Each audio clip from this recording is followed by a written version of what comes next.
चला बघा बघा कामगार कल्याणासंदर्भातल्या जे काही केंद्र सरकार आणि राज्य सरकारच्या ज्या काही योजना आहेत तुम्हाला लास्ट टाइम लेक्चर मध्ये सांगितलं होतं की बाबा हा कायदा आता आपला झालेला आहे, माथाडी हमाल संदर्भातला जो काही कायदा आहे तर तो झाला. त्याच्यानंतर आपण कायदा परत न घेता, दुसरा कायदा न घेता आपण केंद्र आणि राज्य सरकारच्या कामगार कल्याणाच्या ज्या काही योजना आहेत तर त्या घेऊया.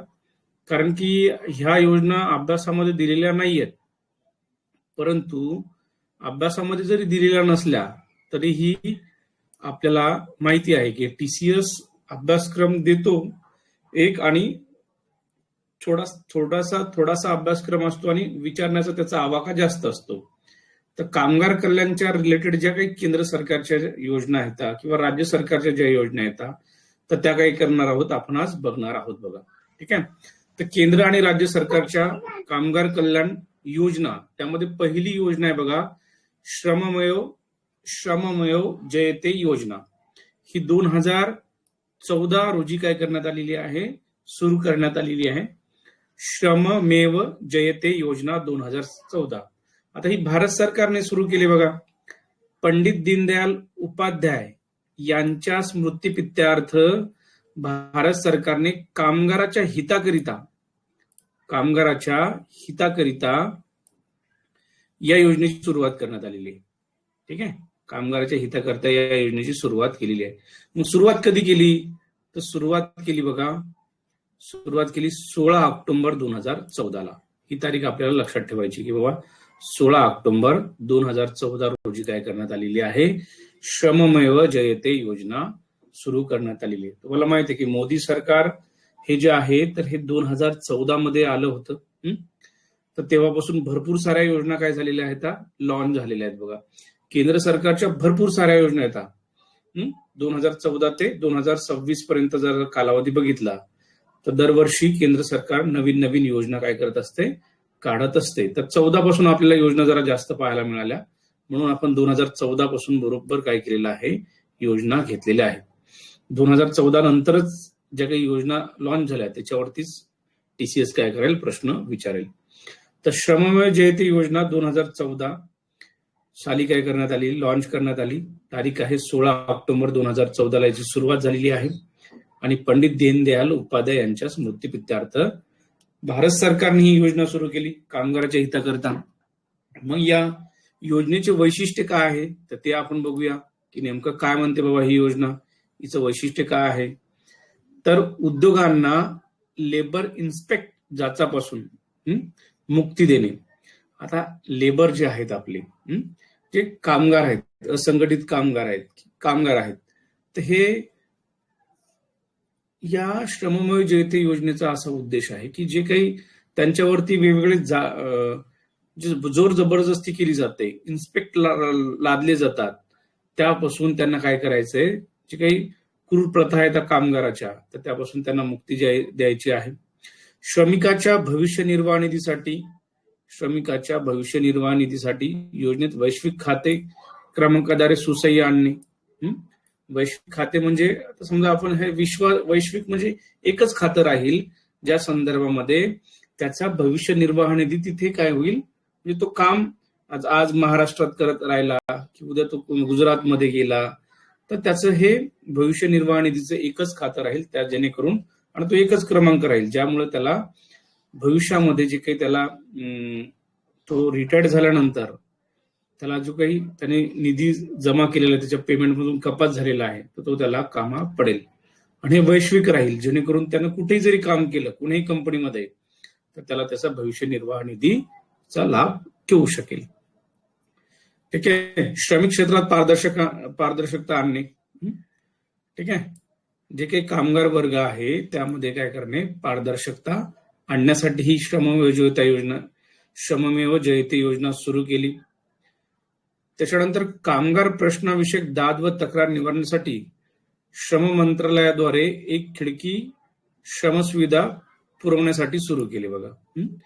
तर श्रम मंत्रालय आहे, या श्रम मंत्रालयाअंतर्गत एक श्रम खिडकी सुरू केली. कासाठी तर त्यांना जे काही कामगार वर्ग आहे तर त्यांच्या ज्या काही तक्रारी असतील त्या निवारण्यासाठी श्रम मंत्रालयामध्ये खिडकी सुरू केली, जेणेकरून आपण काय करू की त्या मंत्रालयाद्वारे कामगार वर्ग जो आहे तर ते आपल्या काही ज्या काही समस्या असतील तर तो काय करू शकतो, तिथे प्रश्न मांडू शकतो.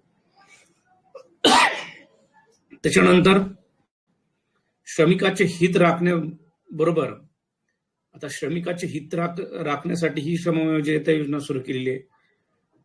परंतु इथे मेक इन इंडिया योजनेला सहाय्यभूत होतील असे निर्णय घेतले जातील बघा या योजनेमध्ये. जे भारत सरकारची महत्वाची जी योजना आहे मेक इन इंडिया, तर या योजनेला सहाय्यभूत होतील असे निर्णय घेणे. ठीक आहे. कामगार वर्ग बघा हा खूप महत्वाची भूमिका बजावत असतो मेक इन इंडियामध्ये. वेगवेगळ्या कंपनीमध्ये जर तुम्हाला बघितलं असेल तर संपूर्ण कामगार लोकच काय करतात, महत्वाचं काम बजावत असतात. मग श्रमिकाच्या हित राखण्याबरोबरच मेक इन इंडियाला सहाय्यभूत होतील असेच निर्णय या श्रममेव जयते योजनेअंतर्गत घेतले जातील. मुद्रा योजना राबवणे, मुद्रा योजना माहिती आहे तुम्हाला, तर मुद्रा योजना राबवणे. ठीक आहे. मुद्रा योजना राबवणे हे सुद्धा श्रममेव जयतेचं वैशिष्ट्य आहे. उद्योगांना लेबर इन्स्पेक्ट जाचापासून मुक्ती द्यायची आहे. श्रमिकाच्या भविष्य निर्वाह निधीसाठी योजनेमध्ये या वैश्विक खाते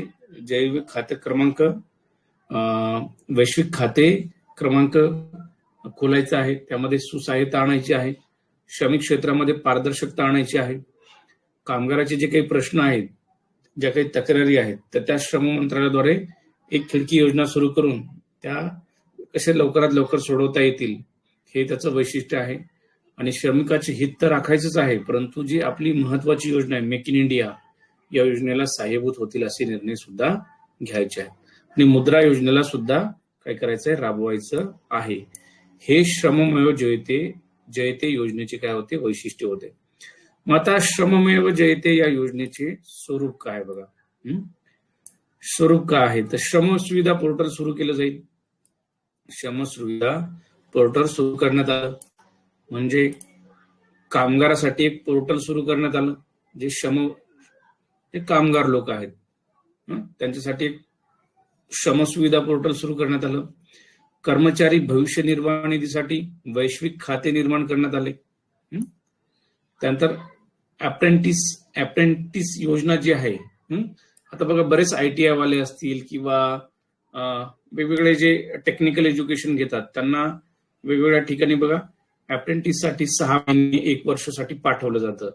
तर ही योजना काय करणे, ही योजनेला प्रोत्साहन देणे किंवा ती सुरू करणे. बरेचसे ITI झालेले मुलं 6 महिन्यासाठी किंवा कोणी 1 वर्षासाठी वगैरे अप्रेंटिसशिप करत असते. बँकेमध्ये सुद्धा आता ही योजना सुरू झालेली आहे. बऱ्याचशा जागा वगैरे निघतात बघा. त्याच्यानंतर असंघटित क्षेत्रातील कामगाराकरता राष्ट्रीय आरोग्य योजना राबवणे. आता आपण आपलं कामच आहे असंघटित क्षेत्रातील कामगाराकरता राष्ट्रीय आरोग्य योजना राबवणे. ठीक आहे. आपला फोकस मेन या जो काही आपला जो सिलेबस आहे किंवा जो आपला मूळ गाभा आहे तो असंघटित क्षेत्रातील कामगार आहे. ठीक आहे. तर असंघटित क्षेत्रातील कामगाराकरता राष्ट्रीय आरोग्य योजना राबवणे हे या योजनेचं स्वरूप होतं बघा. आता इथे महत्वाचं काय की श्रममेव जयते योजना कधी सुरू झाली, तर ती 16 ऑक्टोबर 2014 सुरू झालेली आहे. त्याचे आपण वैशिष्ट्य बघितले, त्याचं स्वरूप काय आहे ते सुद्धा बघितलं बघा. ठीक आहे. तर ही भारत सरकारने 2014 मध्ये सुरू केलेली योजना होती. त्यानंतर दुसरी योजना बघूया बघा. ही तुमची पहिली लक्षात आली का, वाचल्यानंतर समजेल का, काही समस्या या योजनेमध्ये, कोणाला काही समस्या आहे का?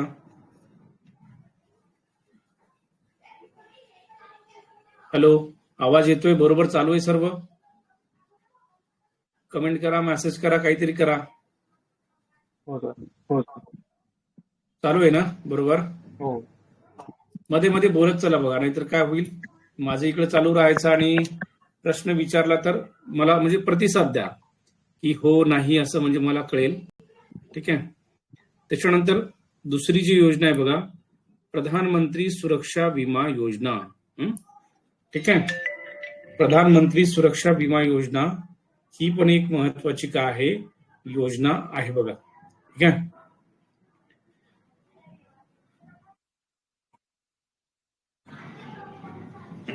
बघा, देशातील प्रत्येक नागरिकास जीवन विमा आणि अपघाती विमा देण्याच्या उद्देशाने पंतप्रधान सुरक्षा विमा योजना लागू केली बघा. ती लागू केली कधी? 1 जून 2015ला. आता आपण सर्वांनी याच्यामध्ये खाते खोलले होते. असं कोणी आहे का जी ज्यांनी प्रधानमंत्री विमा योजनाचं खातं खोललं नाही? ठीक आहे.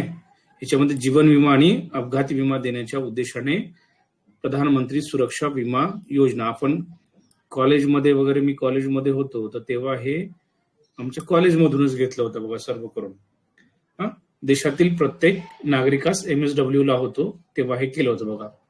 देशातील प्रत्येक नागरिकास जीवन विमा, अपघात विमा देण्याच्या उद्देशाने पंतप्रधान सुरक्षा विमा योजना सुरू केली. सुरुवात झाल्याची तारीख आहे 1 जून 2015, ही तारीख लक्षात ठेवा.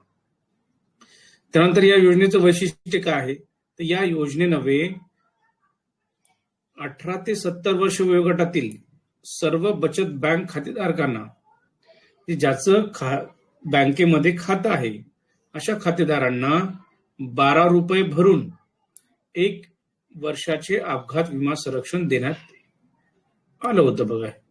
ठीक आहे. 1 वर्षाचं म्हणजे दरवर्षी आपल्याला काय करावं लागतील? 12 रुपये भरावे लागतील आणि 1 वर्षाचा आपल्याला अपघात विमा मिळेल बघा. ठीक आहे. 12 रुपयामध्ये. आणि वयोगट आहे 18 ते 70.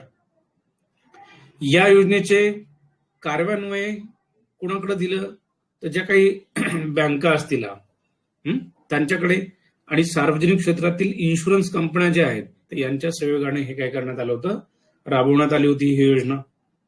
तर बँका आणि सार्वजनिक क्षेत्रातील इन्शुरन्स कंपन्या, बँका ज्या आहेत आपल्या आणि इन्शुरन्स कंपन्या यांच्यामार्फत ही योजना काय केली, राबवण्यात आली.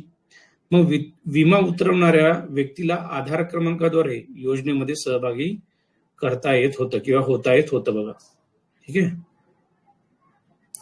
त्यानंतर 18 ते 70 वर्ष वयोगटातील सर्व बचत बँक खातेधारकासाठी या योजनेचा विमा संरक्षण 1 जून ते 31 मे या कालावधीसाठी लागू राहणार होता. म्हणजे तुमचे 1 जूनला जर पैसे कपात झाले, 1 जूनला जर तुमचे पैसे कपात झाले, तसं समजायचं किंवा तुमचा 31 मे या कालावधीपर्यंत तुमचा इन्शुरन्स काय झालेला आहे, अपघात विमा निघालेला आहे. म्हणजे 12 रुपये कपात होणार.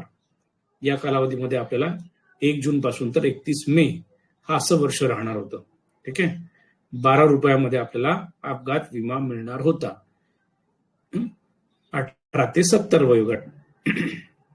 मग अपघात विमा भरपाई कशी दिली जाणार होती, तर विमाधारकांना अपघाती मृत्यू झाल्यास, विमाधारकाचा जर अपघाती मृत्यू झाला तर त्याला मृत्यू झाल्यास 2 लाख रुपये मिळणार होते.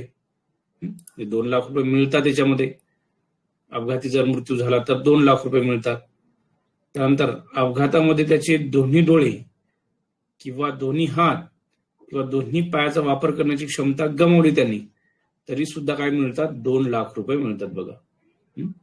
असा अपघात झाला की त्याच्यामध्ये त्याचे दोन्ही डोळे निकामी झाले, दोन्ही हात निकामी झाले किंवा दोन्ही पाय निकामी झाले तर त्याला 2 लाख रुपये मिळतात. जर तिसरी अट आहे अपघात विमा भरपाईची, जर अपघातामध्ये एका डोळ्याची, एका पायाची किंवा एका हाताची वापर करण्याची क्षमता जर त्यांनी गमावली तर 1 लाख रुपयाचं संरक्षण देण्यात येते बघा. ठीक आहे. 1 लाख रुपयाचं संरक्षण देण्यात येते. मृत्यू झाला 2 लाख रुपये मिळणार. दोन्ही डोळे, दोन्ही हात, दोन्ही पाय गेले, 2 लाख रुपये मिळणार. 1 डोळा, 1 पाय, 1 हात गेला तर 1 लाख रुपये मिळणार. इथे 2 तर 2 लाख रुपये, इथे 1 तर 1 लाख रुपये. आणि मृत्यू झाला तर 2 लाख रुपये मिळणार बघा. कारण की 12 रुपयामध्ये 2 लाख रुपयाचा काय मिळत आहे, विमा मिळत आहे. ठीक आहे. तर प्रधानमंत्री सुरक्षा विमा योजना ही 2015 मध्ये 1 जून 2015 मध्ये सुरू करण्यात आली होती. आता हे 12 रुपयामध्ये देण्याचा का उद्देश? कारण की तुम्हाला माहिती आहे, हा 2015चा तुम्ही विचार करा. इन्शुरन्सचा जर विमा जर काढायला गेलं ना, अपघात विमा, तर तो भरपूर महागडा असायचा. खूप महागडा असायचा. आता उदाहरणार्थ मी तुम्हाला सांगतो, आम्ही ऑफिसमध्ये असताना सर्व स्टाफचा अपघात विमा काढायचो. जवळपास 1000 रुपये वगैरे लागायचे एका वर्षाला. किंवा कोणती कोणती कंपनी 600 रुपये घ्यायची. ठीक आहे, 600 रुपयामध्ये वगैरे अपघात विमा निघायचा. परंतु हा 12 रुपयावाला आल्यामुळं हे लोक सर्व काढून राहिले. हे पैसे इकडे नाही द्यायचं काम. मग अशा पद्धतीने कमी पैशामध्ये काय मिळू लागला? अपघात विमा मिळू लागला. का? कारण की तुम्हाला माहिती आहे की सर्वात जास्त अपघात कोणाकडे होणार, कोणासोबत होणार? कामगाराकडे होणार. कामगार वर्ग रिक्षी काम करते पूर्णतः. मग ते कोणत्याही क्षेत्रातील कामगार असो, आपण 14 क्षेत्र पाहिली, त्यामध्ये रिक्षी काम आहे. बांधकाम कामगार असू द्या, तुमचे शेतीमधले कामगार असू द्या, कोणतेही कामगार असू द्या, तर त्याच्यासाठी हा विमा खूप महत्वाचा आहे बघा. ठीक आहे, तर त्यासाठी प्रधानमंत्री सुरक्षा विमा योजना 1 जून 2015 सुरू करण्यात आलेली योजना आहे. योजनेची सुरुवात, तिचे वैशिष्ट्ये, अपघात विमा भरपाई कशी मिळते ही सुद्धा आपण चर्चा केली. ठीक आहे, एकदम सोपा आहे बघा. एकदा दोनदा वाचलं की लक्षात राहून जात.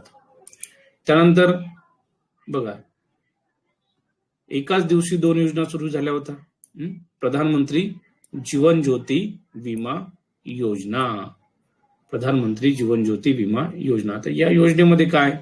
तर या योजनेमध्ये 350 रुपये भरून एका वर्षाचे जीवन विमा संरक्षण देण्यात येत होतं बघा. जीवन विमा संरक्षण. आता तो अपघात संरक्षण होतं, हा पूर्णतः जीवन विमा संरक्षण होतं. एका वर्षाचं 350 रुपये भरून.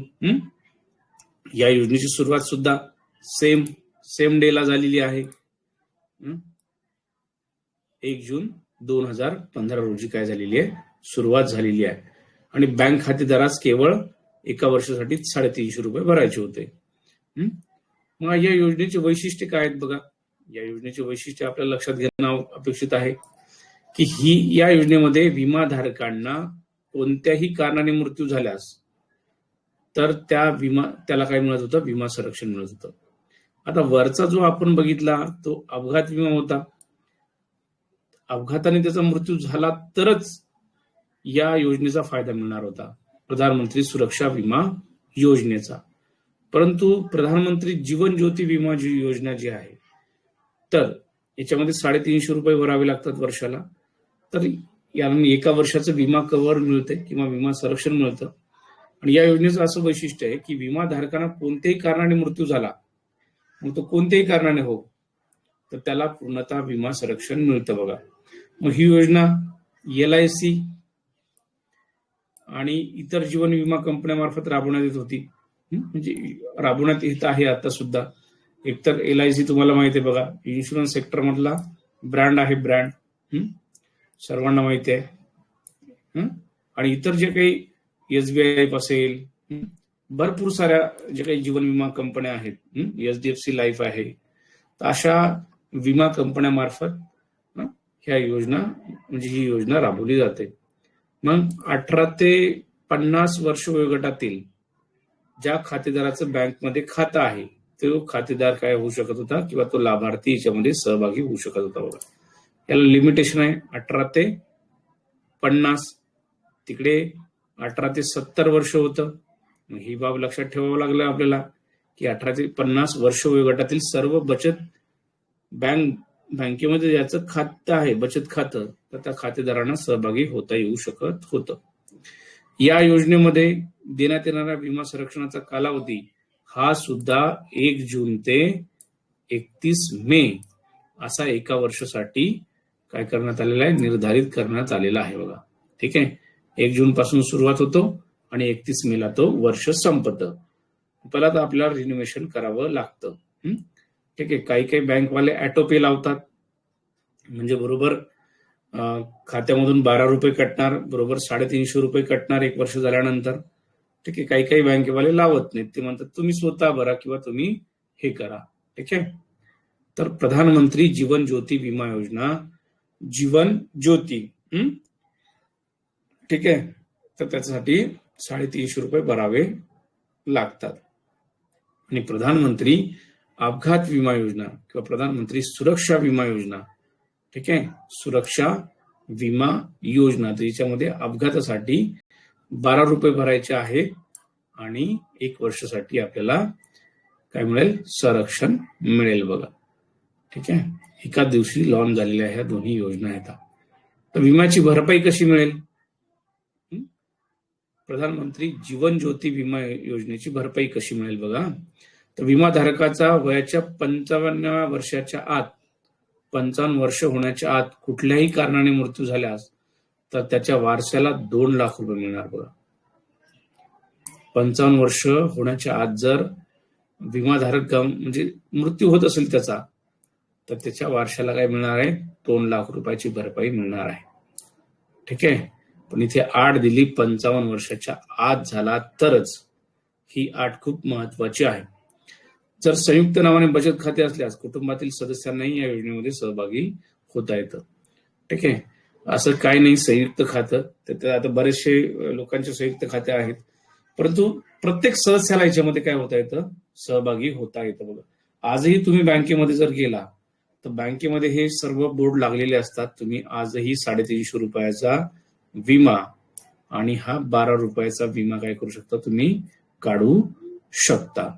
हे आजही चालू येतात. प्रधानमंत्री जीवन ज्योती विमा योजना सुद्धा चालू आहे आणि प्रधानमंत्री सुरक्षा विमा योजना सुद्धा सुरू आहे बघा. ठीक आहे, या दोन्ही योजना राष्ट्रीयकृत बँकेच्या माध्यमातूनच काय केल्या जातात, राबवल्या जातात बघा. जे काही राष्ट्रीयकृत बँका येतात त्याच्या मार्फत ह्या योजना राबवल्या जातात. ठीक आहे, तर ही होती प्रधानमंत्री जीवन ज्योती विमा योजना, जी की मोठमोठे इन्शुरन्स आपण काढू शकत नाही, परंतु हे कामगार लोक हे 350 म्हणा वर्षाचे किंवा ते 12 रुपये म्हणा हे भरू शकतात. तर त्या माध्यमातून ही मूलतः जे काही ज्यांची क्षमता नाहीये, जे गरीब लोक आहेत, जे कामगार लोक आहेत, तर त्यांच्यासाठी ह्या योजना सुरू करण्यात आल्या होत्या. ठीक आहे, आता हा इकॉनॉमिक्स मध्ये भरपूर वेळा एमपीएससीने म्हणा, तर हे करंट अफेअर मध्ये एमपीएससीने म्हणा, याच्यावरती प्रश्न विचारलेले आहेत बघा. त्याच्यानंतर प्रधानमंत्री श्रमयोगी मानधन योजना, प्रधानमंत्री श्रमयोगी मानधन योजना. ठीक आहे, आता ही देशातील असंघटित कामगाराकरिता सुरू करण्यात आली होती. प्रधानमंत्री श्रमयोगी मानधन योजना लागू केलेली आहे. भारत सरकारने जे काही 2019 मध्ये अंतरिम अर्थसंकल्प किंवा अंदाजपत्रक मांडलं होतं, त्याच्यामध्ये देशातील असंघटित कामगाराकरिता प्रधानमंत्री श्रमयोगी मानधन योजना सुरू केलेली आहे बघा. आता तुम्हाला माहिती आहे की जे काही गव्हर्नमेंट एम्प्लॉई आहेत तर त्यांना काय मिळतं, म्हणजे पेन्शन वगैरे मिळते. आता तर सर्वांसाठीच पेन्शन वगैरे सुरू झालेली, मध्यंतरी नव्हती. तर प्रधानमंत्री श्रमयोगी मानधन योजनेचा या मुख्य उद्देश असा आहे की आता ही जी योजना आहे ही लक्षात ठेवा, 6 मार्च 2019 ला सुरू झाली बघा. 6 मार्च 2019 ला सुरू झालेली आहे. मग या योजनेचे उद्दिष्ट काय? या योजनेमध्ये असंघटित क्षेत्रातील कामगारांना निवृत्तीनंतर 3,000 रुपये देण्याची ही योजना आहे बघा. ठीक आहे, दर महिन्याला 3,000 रुपये पेन्शन दिलं जाईल यांना. ठीक आहे, निवृत्तीनंतर 3,000 रुपये मिळतील यांना. असंघटित क्षेत्रातील कामगारांना निवृत्तीनंतर 3,000 रुपये देण्याची ही योजना आहे. ठीक आहे, ही योजना तुम्ही IMP करा, कारण की स्पेशली आपला मुद्दा जो आहे कामगार त्याच्याशी रिलेटेड आहे बघा. ही बघा, असंघटित क्षेत्रातील कामगारांना निवृत्तीनंतर 3,000 रुपये देण्याची योजना आहे. याचा लाभ 10 कोटी असंघटित कामगारांना मिळणार आहे. आता ही आकडेवारी वाढली सुद्धा असू शकते. 10 कोटी कामगारांना मिळणार आहे.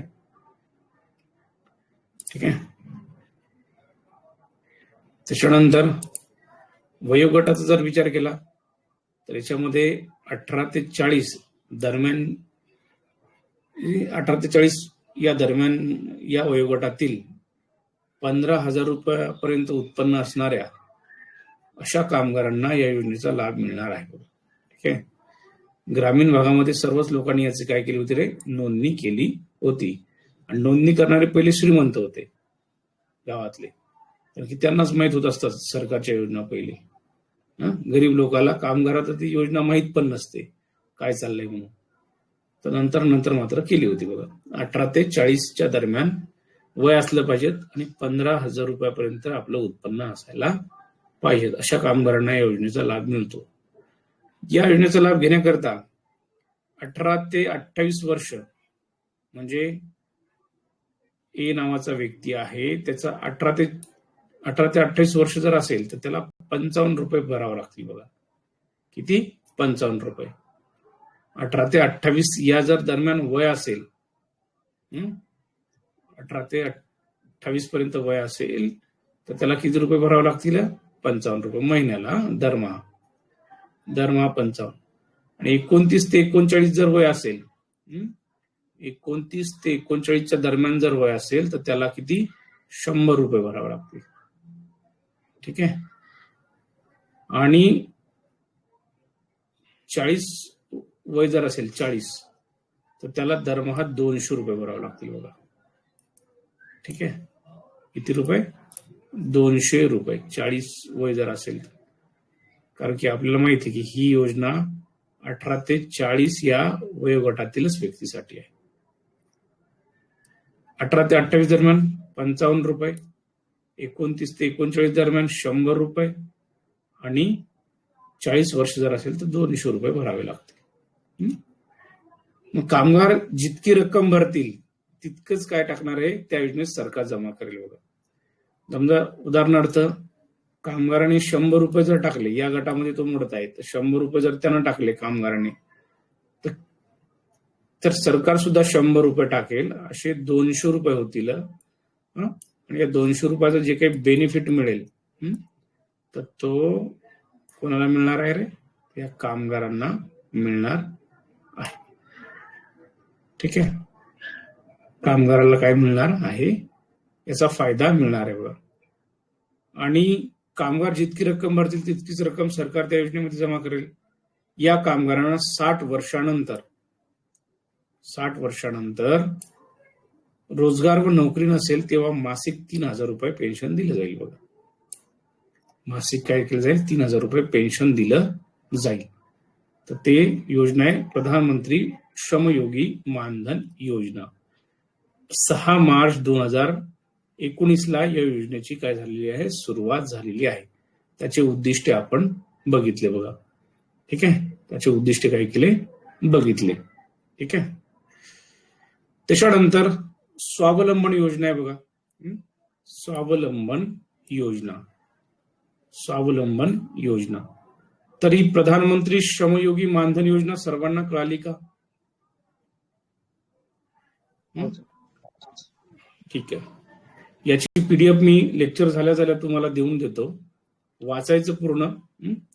आपल्यासाठी जे जे महत्वाचे आहेत, आता ही महत्वाची आहे, मी तुम्हाला सांगितली, ते IMP करून दिलं की बाबा ही महत्वाची आहे, तर याला याच्यावरती प्रश्न येऊ शकतो. त्यानंतर ही पण महत्वाची आहे बघा, स्वावलंबन योजना. आता ही तशी बघितली तर 2010ची योजना आहे बघा. तर 10 मध्ये तुम्हाला माहित होतं कोणाचं सरकार होतं? 10 मध्ये काँग्रेसचं सरकार होतं. तुम्ही म्हणाले तर फक्त स्वावलंबन योजनेचं नाव बदललं बघा नरेंद्र मोदी यांनी आणि अटल पेन्शन योजना नाव केलं. योजना तशीच ठेवली परंतु नाव बदललं. आणि ही योजना आहे बघा, असंघटित क्षेत्रातील निवृत्त झालेल्या कामगारांना पेन्शनचा लाभ घेता यावा या उद्देशाने भारत सरकारने ही योजना सुरू केलेली आहे. कशामध्ये? जे काही असंघटित क्षेत्रामध्ये काम करतात आणि ते निवृत्त झाले अशा कामगारांना पेन्शनचा लाभ घेता यावा या उद्देशाने ही स्वावलंबन योजना सुरू केली होती. तिचं नाव अटल पेन्शन योजना ठेवण्यात आलेलं आहे. ठीक आहे. इथे दिले बघा, पंतप्रधान नरेंद्र मोदी यांनी या योजनेला अटल पेन्शन असं नाव देण्यात आलं. ही योजना मुळात सुरू झाली होती 26 सप्टेंबर 2010ला. ठीक आहे. 26 सप्टेंबर 2010 रोजी याची सुरुवात झाली होती.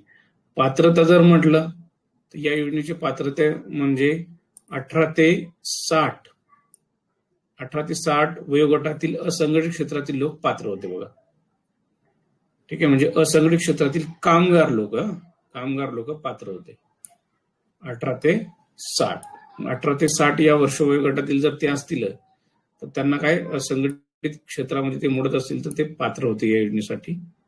आणि योजनेतील तरतुदी जर बघितल्या याकरता लाभार्थ्यांना बँकेमध्ये स्वावलंबन नावाचं खातं खोलावं लागत होतं. स्वावलंबन खाते काढणे आवश्यक होतं बघा. ठीक आहे, या स्वावलंबन योजनेअंतर्गत. मग हप्ता आणि शासनाचा हिस्सा किमान 1,000 रुपये भरायला पाहिजेत, तर जास्तीत जास्त 12,000 रुपये भरायला पाहिजे बघा वर्षाला. केंद्र सरकारचा कमाल 1,000 रुपयाचा प्रति व्यक्ती प्रति वर्ष दिले जात होतं बघा. ठीक आहे, केंद्र सरकार या योजनेमध्ये 1,000 रुपये टाकत होतं प्रति वर्ष प्रति व्यक्ती. ठीक आहे, मिळणारा लाभ जर म्हटलं तर 60 वर्षानंतर खातेधारकात जमा झालेल्या पेन्शन निधीपैकी 60% रक्कम मिळू शकते. उर्वरित रक्कम जी आहे तर वार्षिक गुंतवणूक मासिक पेन्शनचा लाभ मिळेल बघा. नंतर हा मासिक लाभ जो आहे तर तो 1,000 रुपये असेल.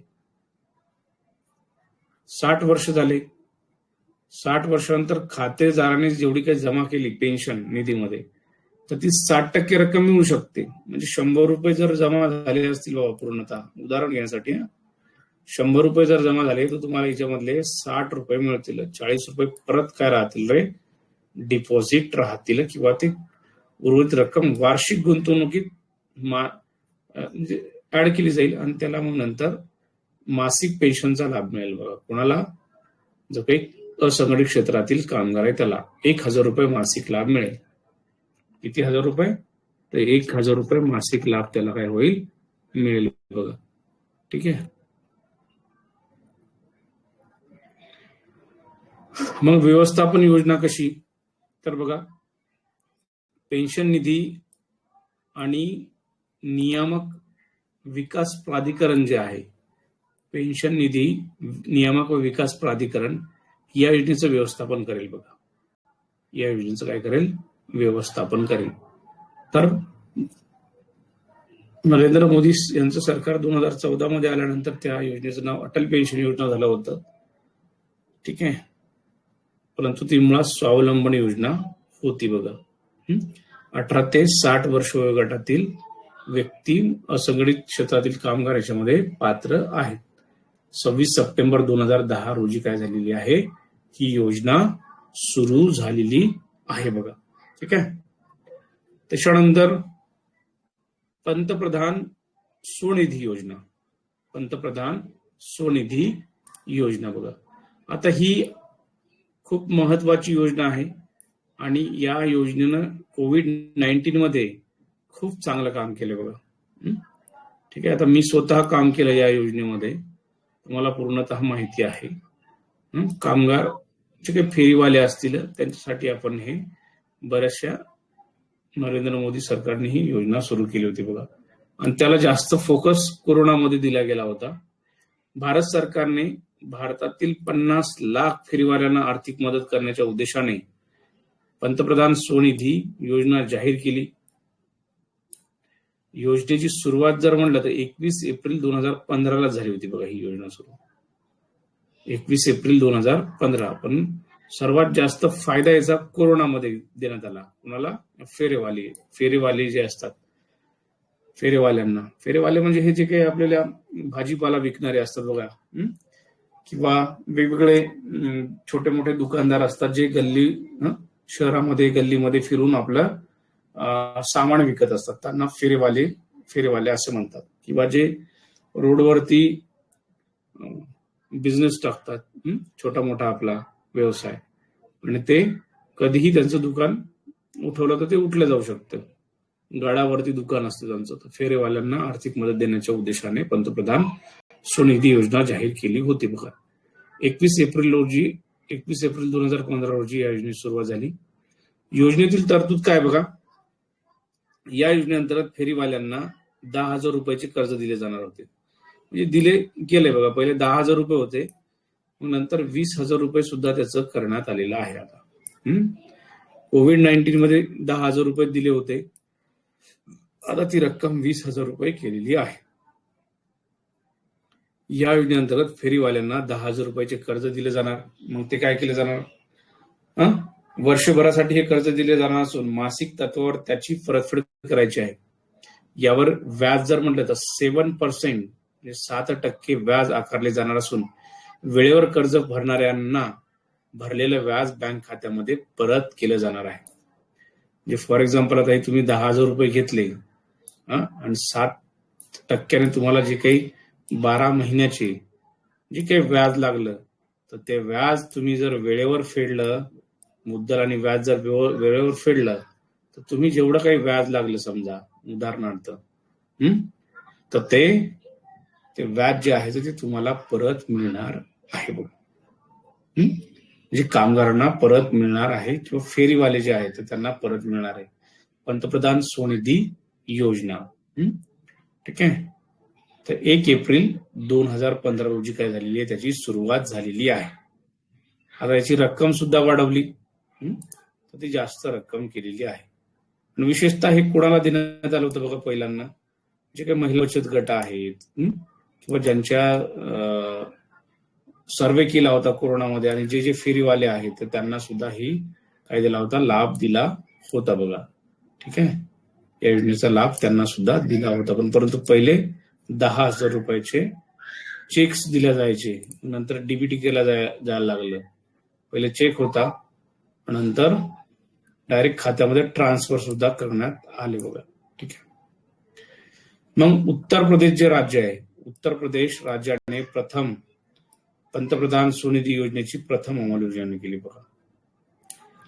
पंतप्रधान स्वनिधी योजनेची उत्तर प्रदेश राज्याने काय केलेली आहे, प्रथम अंमलबजावणी केलेली आहे.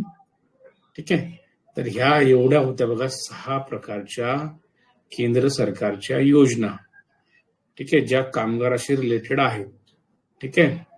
आता ह्या योजनेचा भाग काय आपल्या सिलेबसचा भाग नाही, तरीही सुद्धा आपण घेत आहोत, जेणेकरून आपल्याला जर आडवा तिडवा कोणताही एखादा प्रश्न जर फिरला किंवा योजनेवर प्रश्न गेला, तर केंद्र सरकारच्या ह्या कामगाराच्या 6 योजना आपण बघितलेल्या आहेत. ठीक आहे.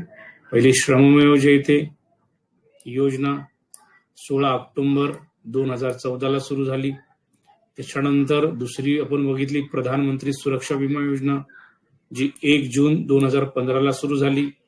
त्याच्यानंतर तिसरी योजना बघितली आपण प्रधानमंत्री जीवन ज्योती विमा योजना, जी 1 जून 2015 सुरू झाली. त्याच्यानंतर प्रधानमंत्री श्रमयोगी मानधन योजना 6 मार्च 2019 सुरू झाली. त्याच्यानंतर स्वावलंबन योजना ही 2010ची आहे, तिचं नाव नंतर बदललं, अटल पेन्शन योजना सुरू केली. 26 सप्टेंबर 2010 या योजनेची सुरुवात झालेली आहे बघा. आणि 6 नंबरची होती पंतप्रधान स्वनिधी योजना 2015, जी 21 एप्रिल 2015 काय झालेली आहे, सुरू झालेली आहे. ठीक आहे. एकदा वाचल्यानंतर याच्यातल्या सर्व बाबी आपल्या लक्षात येतात. ठीक आहे.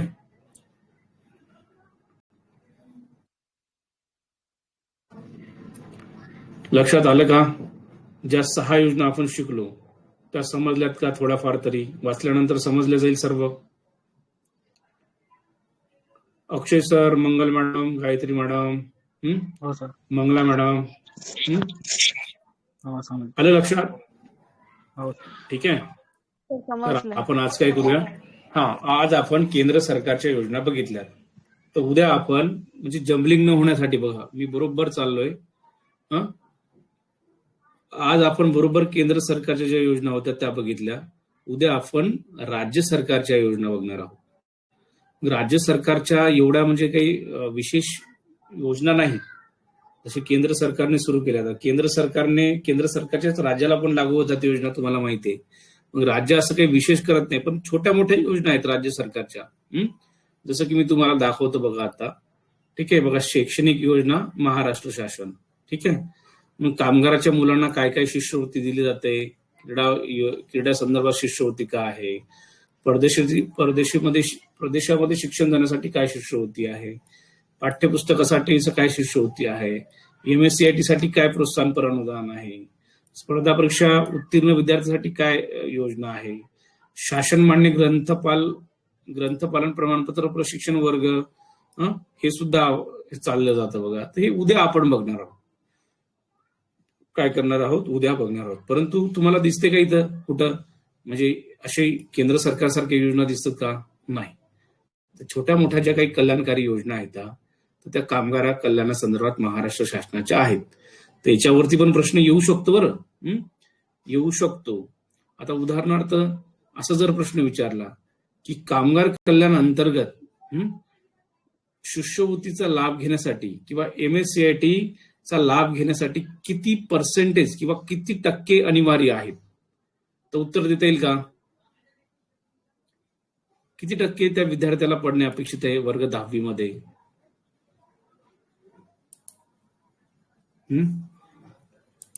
तर त्याला 7%, किती? 60% पडणे अपेक्षित आहे बघा. तर ते आपण आता उद्या बघूया. ठीक आहे.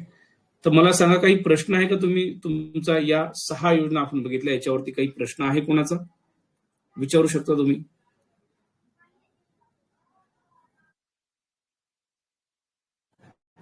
काही प्रश्न कोणाचा आहे का? हॅलो, आवाज येतोय माझा?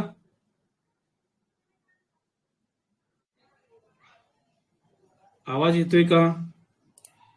हो सर. हा, चला, म्हणजे तुमचा काही प्रश्न दिसत नाही. तर चला भेटूया उद्या.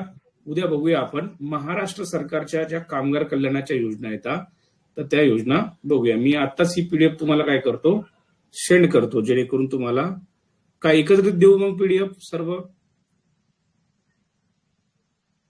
सेपरेटच द्या. काय कसं म्हटलं सर? सेपरेट ही वेगवेगळे असले तर काढायला सोपं. बरं, हा ठीक आहे, चालते. ही आता जी बनलेली आहे ही तुम्हाला देऊन देतो. ठीक आहे, चालते. ठीक आहे, थँक्यू. चला, थँक्यू.